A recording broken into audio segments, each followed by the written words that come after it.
CMR shopping mall మన height Nagar లో భాగ్యలతా కమాన్ పక్కన ఫిబ్రవరి 29న ప్రముఖ సినీ తారలచే గొప్ప ప్రారంభం. తుమ్మిడివెట్టి దగ్గర నీటి లభ్యత లేదు అని స్పష్టంగా తన నివేదిక ద్వారా చెప్పింది. చెప్పడమే కాదు, ఆల్టర్నేటివ్ చూసుకోండి, ప్రత్యామ్నాయం చూసుకోండి అని స్పష్టంగా చెప్పిన తర్వాత సెంట్రల్ వాటర్ కమిషన్ లెక్కలు, వ్యాప్కో సర్వే, నిపుణుల సలహాలు, సంప్రదింపులు ఇవన్నింటి తర్వాత ఆనాడు తుమ్మిడిహట్టి కంటే ఎక్కువ నీరు లభ్యత ఉండే మేడిగడ్డ వద్ద మరి నీళ్లు తీసుకోవడం మేలు అనే నిర్ణయానికి వచ్చి కాళేశ్వరం అనే ప్రాజెక్టుకు ఆనాడు శ్రీకారం చుట్టడం జరిగింది.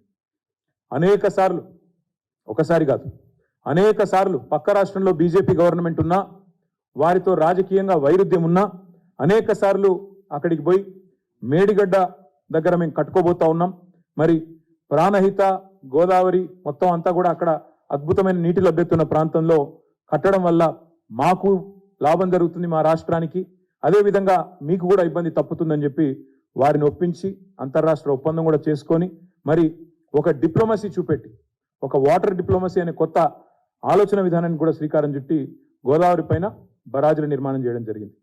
పక్క రాష్ట్రంతో పంచాయతీలు పెట్టుకొని అంతర్రాష్ట్ర ఇబ్బందులు, అంతర్రాష్ట్ర వివాదాలని చెప్పి ఉమ్మడి ఆంధ్రప్రదేశ్లో ప్రాజెక్టులు కట్టకుండా మరి ఆనాడు ఇబ్బంది పెడితే జల దౌత్యం నెరిపి మొత్తానికి అన్ని అనుమతులు కూడా సాధించి కాలంతో పోటీ పడుతూ కాళేశ్వరం ప్రాజెక్టు నిర్మించిన ఘనత గౌరవ పెద్దలు కేసీఆర్ గారిది. చాలామంది మిత్రులు మాట్లాడుతున్నారు ఈ మధ్యన, కాళేశ్వరం అంటే ఒక మేడిగడ్డ మాత్రమే అన్నట్టు, కాళేశ్వరం అంటే ఒక బరాజ్ మాత్రమే అన్నట్టు కొంతమంది తెలిసి తెలవక, తెలిసి కూడా కావాలని ప్రజల్ని తప్పుదోవ పట్టించడానికి కూడా మాట్లాడుతున్న పరిస్థితి. అసలు కాళేశ్వరం అంటే ఏమిటి అనేది రాష్ట్ర ప్రజలకు ఈరోజు చెప్పదలుచుకున్నాం. దాంతోపాటు తప్పకుండా రాష్ట్ర ప్రజలకు, అదేవిధంగా కొంతమంది తెలిసి తెలియక మాట్లాడుతున్న వాళ్ళకు కూడా సజీవంగా చూపెట్టాలన్న ఉద్దేశంతో మేము మేడిగడ్డకు కూడా బయలుదేరిపోబోతా ఉన్నాం. మరి పెద్దలు కేసీఆర్ గారు నల్లగొండ సభలో, బహిరంగ సభలోనే స్పష్టంగా చెప్పారు, మీరు పోవడం కాదు మేమే పోతాము నల్లగొండకి, మన మేడిగడ్డకి.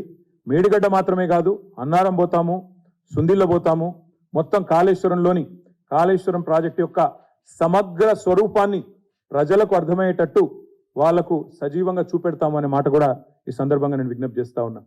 కాళేశ్వరం అంటే ఒక మేడిగడ్డ కాదు, కాళేశ్వరం అంటే 3 బరాజులు, కాళేశ్వరం అంటే 15 రిజర్వాయర్లు, కాళేశ్వరం అంటే 21 పంప్ హౌజులు, కాళేశ్వరం అంటే 203 కిలోమీటర్ల సొరంగాలు, 203 కిలోమీటర్స్ ఆఫ్ టనల్స్, కాళేశ్వరం అంటే 1531 కిలోమీటర్ల ప్రవాహ కాలువలు, కాళేశ్వరం అంటే 98 కిలోమీటర్ల ప్రెషర్ మెయిన్స్, 141 టీఎంసీల స్టోరేజ్ కెపాసిటీ, 240 టీఎంసీల వినియోగం. అంటే స్టోరేజ్ 141 టీఎంసీ అయితే యూటిలైజేషన్ 240 టీఎంసీలు. ఇవన్నిటి సమగ్ర సమాహారమే కాళేశ్వరం తప్ప ఒక్క బరాజ్ కాదు.